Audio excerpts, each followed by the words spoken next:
She gets thrown outside by the robbers, but she doesn't run away. Instead, she's crawling back inside desperately. The leader thinks this is weird. He rushes over to help her up, but suddenly the woman loses control of her body. She starts shaking uncontrollably. That's when the robber realizes she has agoraphobia. She literally can't leave the house. The leader takes advantage. He demands to know where the money is. Under all this pressure, she tells him the location. The leader brings her back inside. He goes straight down to the basement for the money, but the stairs suddenly retract on their own. They're both trapped down there. Next second, she closes off the basement exit. The tables have turned just like that. Now she's in control of everything. Then she locks the front door, walks over to the tied-up robber. He's freaking out, apologizing. She doesn't even pause. She just drags him to the basement entrance and pushes him down.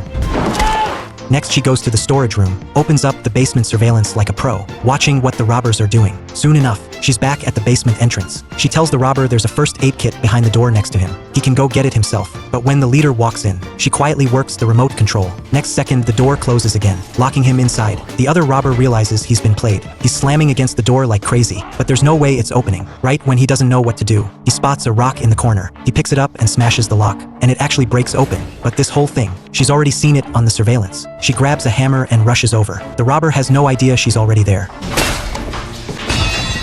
After dealing with that problem, she opens up a wall painting. Through the glass, she can see the room where the leader's locked up. She picks up the microphone, presses the button. Next second, the other robber drops into the room. The leader thinks the exit is in there. He's frantically slamming the door, but the heavy metal door won't budge. The man's mind is starting to break. He has no idea what this woman is doing. He's losing it, punching the walls randomly. That's when the speaker on the wall comes on. She demands he put on the shirt in the drawer. The leader is totally confused, but to figure out what she wants, he reluctantly puts it on. Soon she gives him the answer. Turns out the stepfather abused her since she was little, and this shirt, it belonged to the stepfather. That's why she developed this mental illness. Since then, every man who tried to hurt her got buried in the basement. The leader learns the truth. He's completely hopeless now, but right at this moment, she calls the other robber over, secretly gives him a weapon, tells him if he takes out the leader, he can leave. But while the guy's hesitating, the leader senses something is off. He straight up grabs the weapon, uses the partner to threaten the woman, demands she let him out. In the end, she goes soft. She actually opens the door, but she didn't expect this. The leader doesn't leave. Instead, he gets gasoline, planning to burn down the house. Luckily, she notices in time, rushes out to stop him. The two immediately start fighting, but she's no match for him. She gets knocked down pretty quick. The leader throws her on the bed, rips off a piece of bedsheet, wraps it tight around her neck. She's about to suffocate. The partner steps up to stop him, but gets shoved to the ground. Right at that moment, she manages to grab the weapon.